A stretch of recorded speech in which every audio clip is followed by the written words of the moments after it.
Hi, I'm James Holland, and welcome to the Albuquerque Chamber Soloists YouTube channel. This is the first pre-concert chat of our 2022-23 season, our first full in-person season since the pandemic started. So we couldn't be happier to be getting back out on stage and playing for all of you live and in person. We have a lot of wonderful music in store this season and some superb musicians to bring it to you. So I just want to tell you a little bit about the music you'll hear on this first concert this coming Sunday, September 4th, 2 o'clock p.m., new start time, at St. Paul Lutheran Church.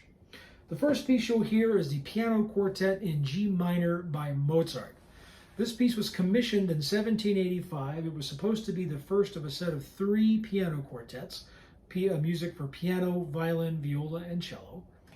And this was a relatively new combination of instruments, for which Mozart had not written before. Hofmeister's hope was that Mozart would compose a light piece that was very accessible for all the amateur musicians around Vienna. So Hofmeister's hope was to have this piece go out and people would just snap it up, take it home and play it and enjoy it and be ready to buy the next ones as they came down the pipe and make both Mozart and Hofmeister a good chunk of change. However, when Mozart submitted this first of the 3 pieces to Hofmeister, Hofmeister took one look and thought, well, this is going to be way beyond the capabilities of the musicians that I'm hoping will buy it and play it. It's an incredibly complex, very dramatic, virtuosic piece. So well beyond the capabilities of the people that Hofmeister was hoping would buy it, but a piece that was so brilliantly done and is such a magnificent work that it's established the piano quartet as a viable genre. It inspired Schumann, Brahms, many other composers over the years to compose, and Dvorak, among others, to compose for this combination. Mozart, when he was asked to play the piece, or to compose this piece, I should say, began to understand the expressive possibilities of having the piano and the viola, violin, and cello. And at this point, this is late in Mozart's life. He's at the height of his powers. He's capable of writing fully for all these instruments and creating an equal partnership among all 4 instruments. So far more advanced than his earlier works, which would mainly feature the piano or the violin, and the poor cellist was essentially honking along on the bass line, supporting all the work of the higher instruments. In this piece, the instruments are definitely equal partners.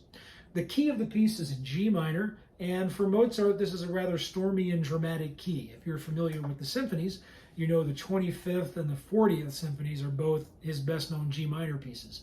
If you've seen the movie Amadeus, the music at the opening is the 25th Symphony. So, a stormy opening. All 4 instruments play the exact same melodic fragment, and it's used to spin the whole movement, the whole first movement out. And you hear right in just in the first 90 seconds or so, you hear these incredible swings of mood, from this emphatic opening to more lyrical, back to emphatic, and back and forth, as if it's trying to make up its mind exactly what to do.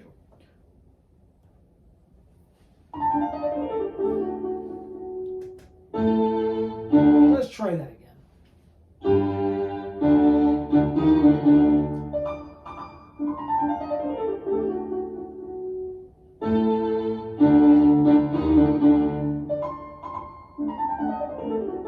Now a little calmer.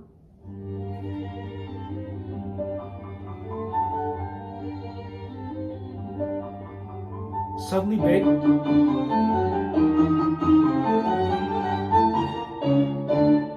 Now, opening material, calm, quiet.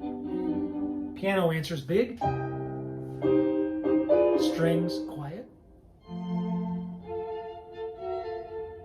Second theme. But based on the beat up on the opening music.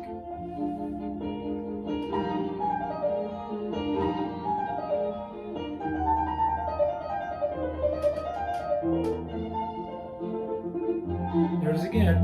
Bum, bum, bum, cello. Bum, bum, bum.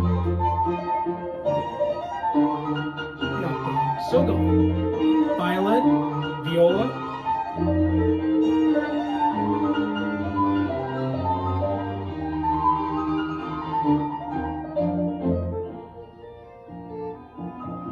So, and that's just the first, not quite minute and a half. And you can hear exactly what's going on in here. Very exciting movement. The second movement would be right at home in an opera. Very long, where the first movement opening theme is very compact. This is stated by the piano soloist much more expansive and open and more serene.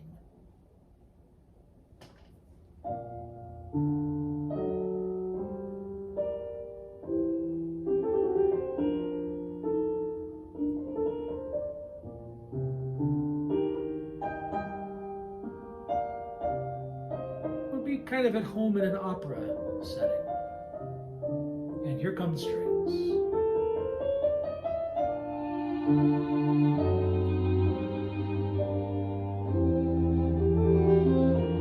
I like that nice little harmonic turn.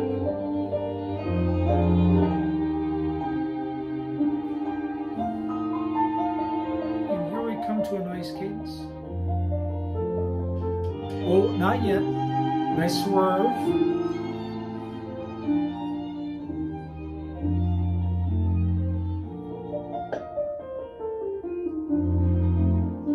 Wonderful about Mozart and other composers are they make you think they're going to arrive somewhere, but when you think they're going to resolve, they actually swerve or they extend, they delay that gratification. So when you finally arrive, it's even more satisfying. I wanted to give you a little taste of the equal partnership of the instruments.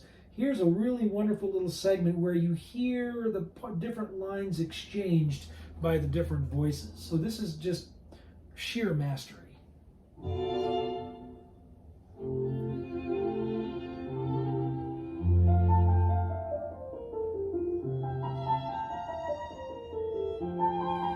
Viola holds a high note. Violin has this nice little tune. The piano is running scales.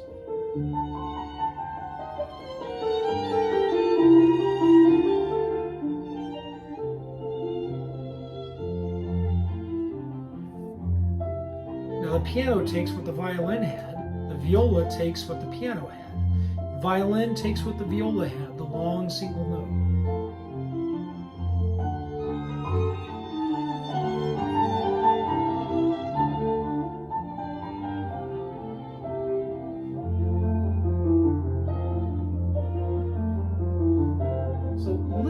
Like that are constantly going on in this movement. And it's one of those things that you may not even notice as it goes, but you just feel this constant sense of satisfaction. It comes from that real subtle interplay, that exchange of voices. Now, we've had a stormy opening movement, a very calm and placid, serene middle movement. Now our last movement is very carefree, lighthearted. Here's how it goes at the beginning. G major now. We've been in G minor at the beginning. And enter the strings.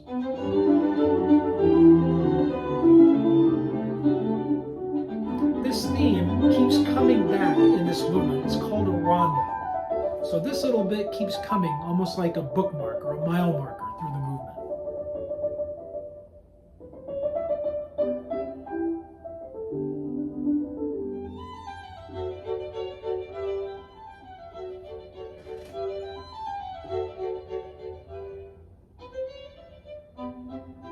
Piano, strings, big. So yeah, very clever, very fun.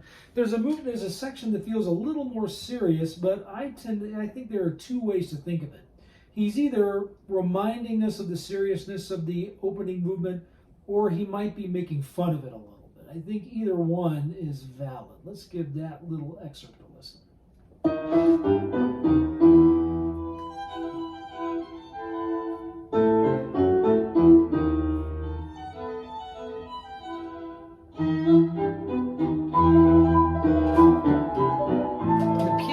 Very far apart.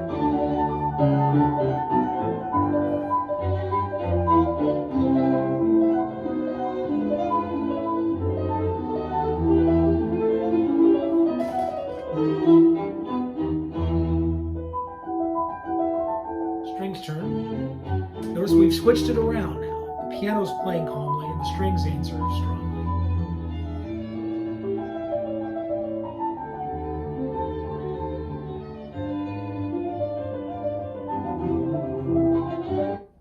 So, another case, then you can hear the lightning quick notes of the piano and the string playing. It really is for professionals, not for the at-home amateurs. So it may have cost Mozart a little money in the short term, but it established both Mozart as a composer of piano quartets and the piece and the genre itself for a couple of centuries to come. So well worth it, I think. Our next pieces are two beautiful songs for piano trio and soprano by the American composer Amy Beach. Amy Beach was born in the late 19th century in the Boston area and was a child prodigy. By the age of 1, she could sing about 40 different songs and could harmonize with her mother from her crib, essentially. At the age of 3, she taught herself to read music, and by the age of 16 was a concert pianist who had made her debut with the Boston Symphony Orchestra.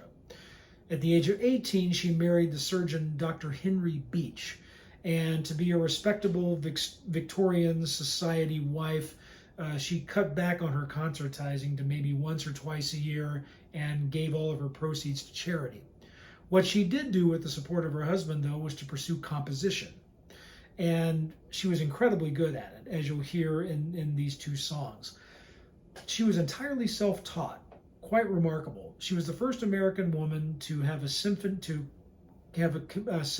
composed, published, and performed by a major orchestra. She was the first American woman to receive acclaim for composing large-scale works, symphonies, cantatas, and she really, there's the American composer George Chadwick, on hearing one of her symphonies performed, basically wrote to her and said, "Whether you like it, you're one of the boys now." So he meant that, of course, in a very complimentary way, that she was considered an equal of all the leading American male composers of the time. She accomplished all this despite being self-taught.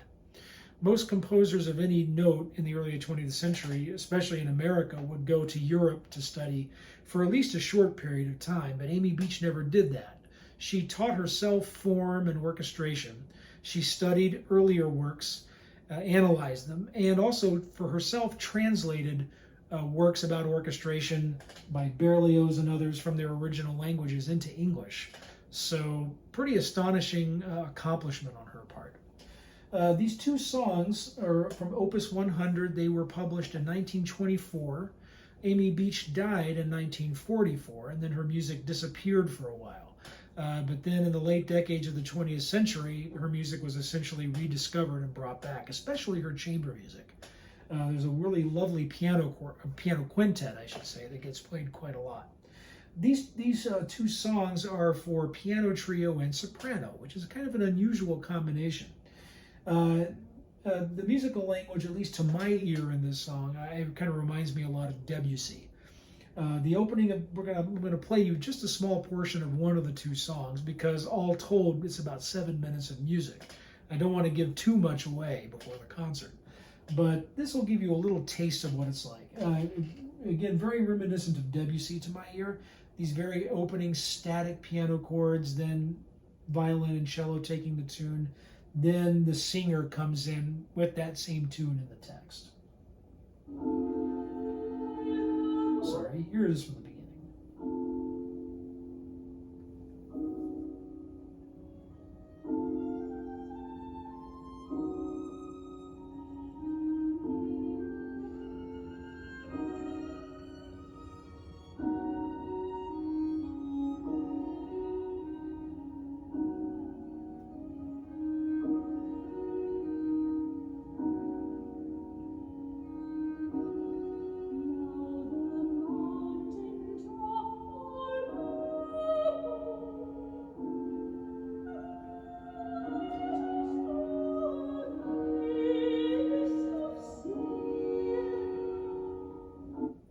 So, kind of a pentatonic sounding melody with these very calm and static chords. Exceptionally beautiful songs. They kind of serve as a really wonderful interlude in our concert.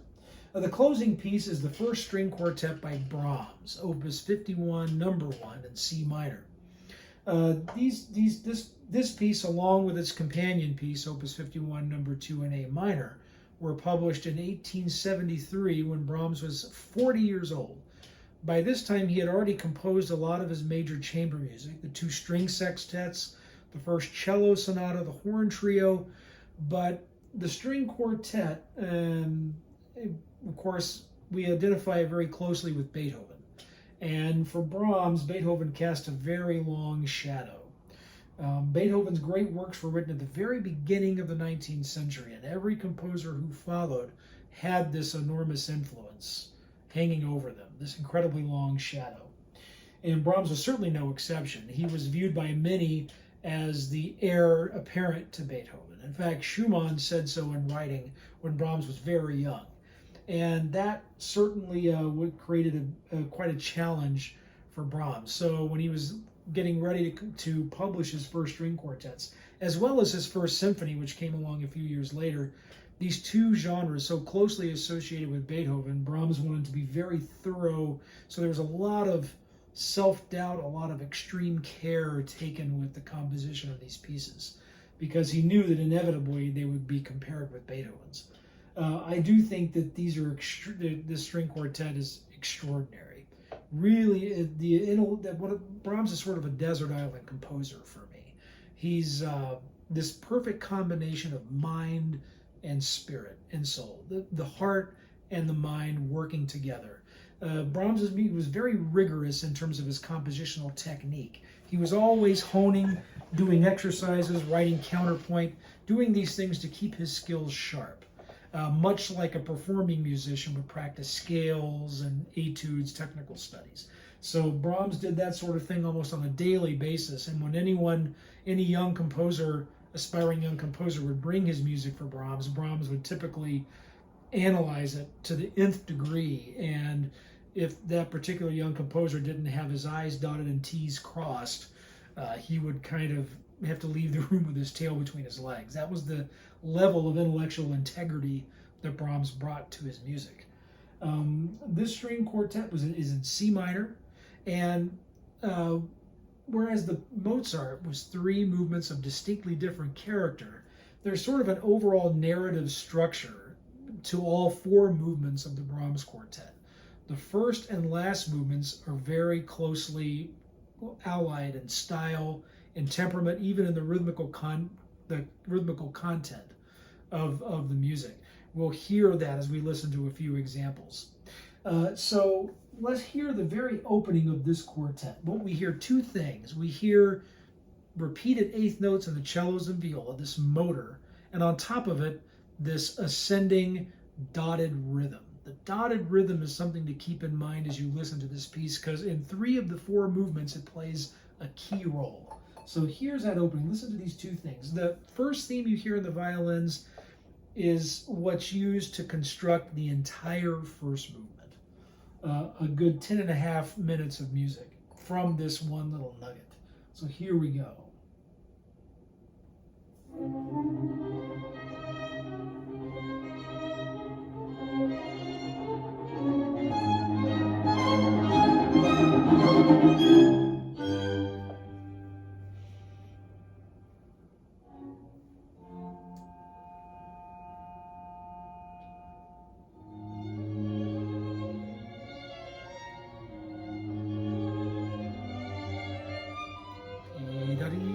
You continue to hear these dotted rhythms. Dee-da-da, dee-da-da.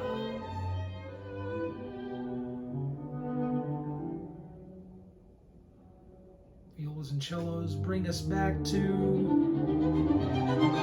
Now we've switched. The cello and violas playing the tune, the violins playing the 8ths.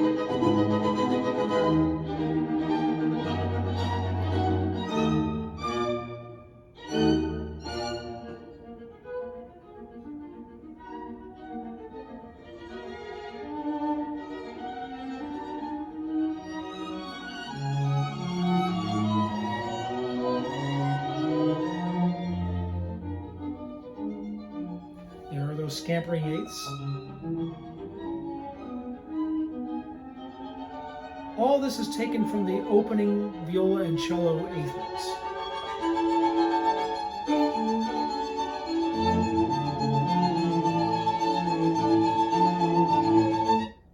And on it goes. It just naturally unspools and unwinds. But there's this a constant narrative thread, and that helps keep a sense of intensity all the way through the movement. Our second movement, Romans, much calmer in character, but still at the very beginning we hear the dotted rhythm. Again, just like we heard in the opening, dee-da-dee-da-dee-da-dum. Here we hear it in a much more relaxed way. This slow movement has such beautiful sonority.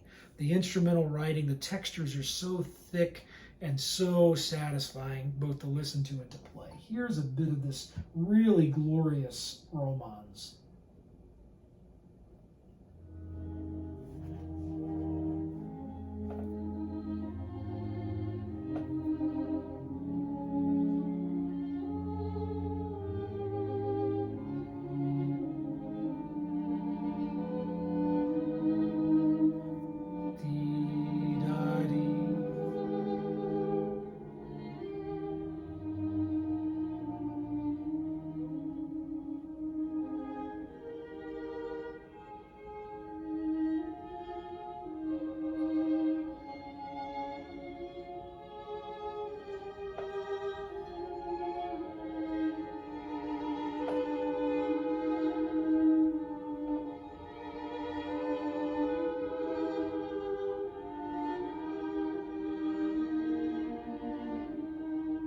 So, absolutely breathtaking music.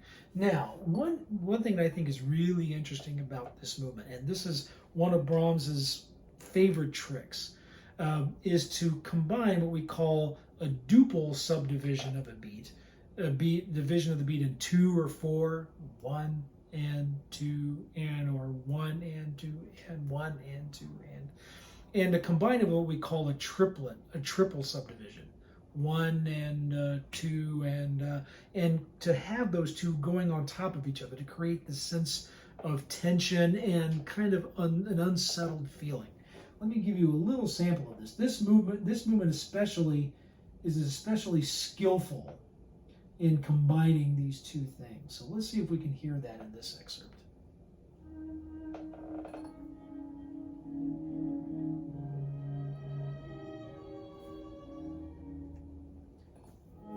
Triplets, triple, 1, 2, 3, 1, 2, 3, 1, 2,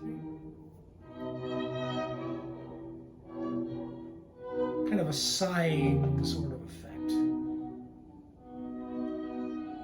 Now we'll hear the violin, 1 and 2 and 1, but the triplets are still going underneath.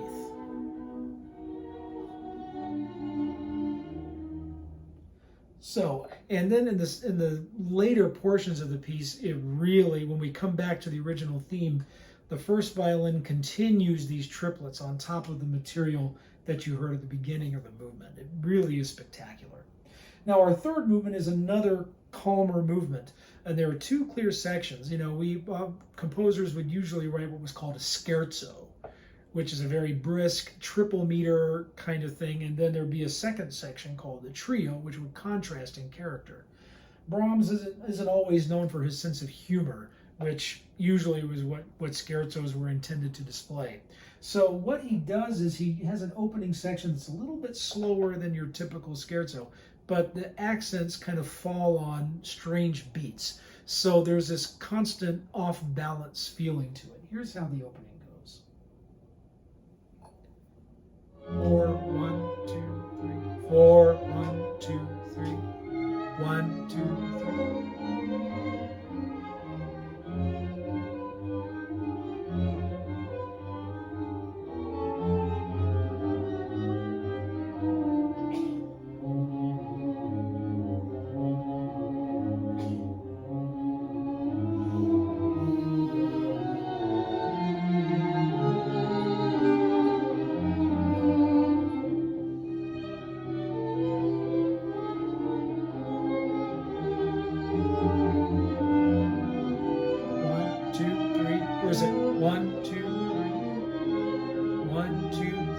Where is the downbeat?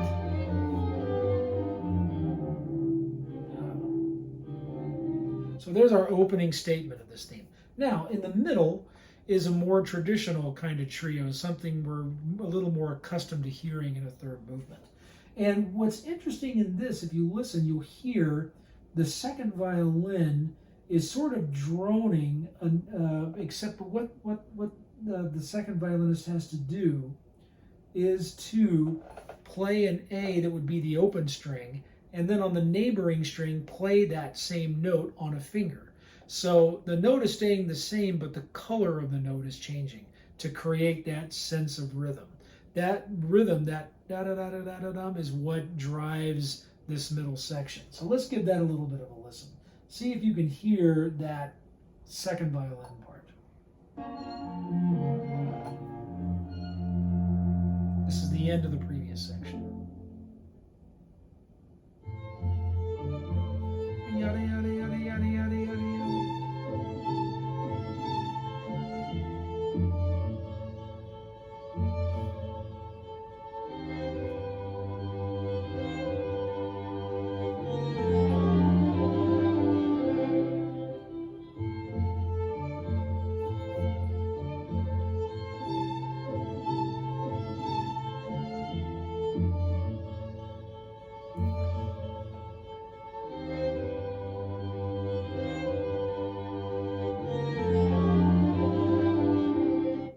So, interesting little contrast. And then after this section, we go back and play the off-balance, off-kilter music of the first section.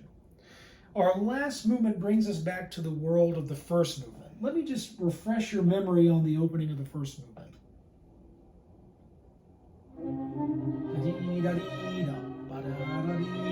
Those dotted rhythms, right? Well, here's the opening of the last movement.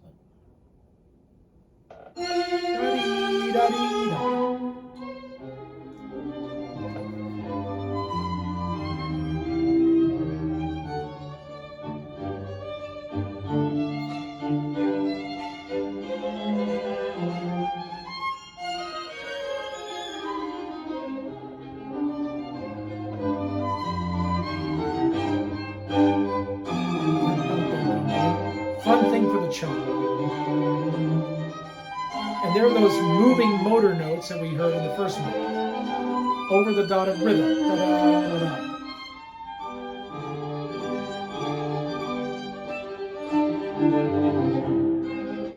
So, intensity. We're back into that emotionally intense and driven feeling of the first movement.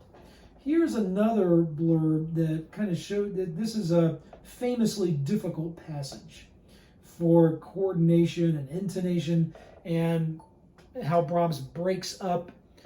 He takes a long tune and then starts cutting it into smaller bits and passing it back and forth. So this is one of the more challenging moments in the piece.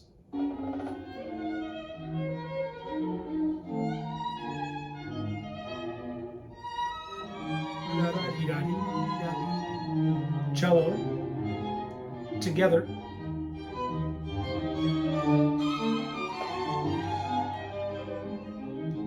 You heard those dotted rhythms from the first dee-da-dee-da-dee from the beginning.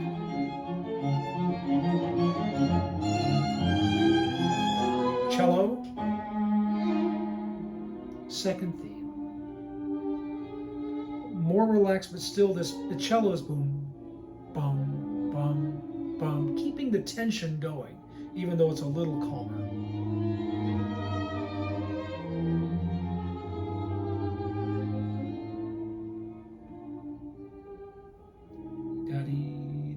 There it is again.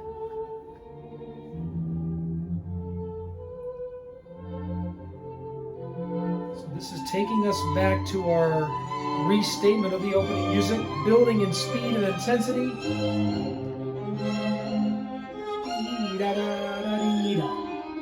And there was the opening material coming again. So now, in Brahms's First Symphony, which came out just a couple of years after this quartet, is also in C minor. That piece very famously ends in C major to give us this nice, heroic, warm, cheerful conclusion. This quartet never does go to C major. It stays driven and driving in C minor to the very, very end. Whether you think of that as tragic or consistent is sort of up to you. but it is a phenomenal piece. We've had a really wonderful time working together to bring it to you this coming Sunday. The musicians you'll hear in the Mozart are pianist Su-Feng Liu, Megan Holland playing violin, Kem Fredenberg playing viola, and yours truly on the cello. Megan, Su-Feng, and I will be joined by soprano Jennifer Perez for the Beach. And then for the Brahms, Megan, Kim, and I will be joined by Ruxandra Marquardt playing first violin. So a great lineup of musicians, a wonderful, wonderful array of concerts. Just, I think, the perfect program to get us back into a whole season of live performances. So thank you for taking the time to listen. Hopefully it was some benefit to you as you anticipate the concert. And we'll look forward to seeing you there. Thank you so much and have a great weekend.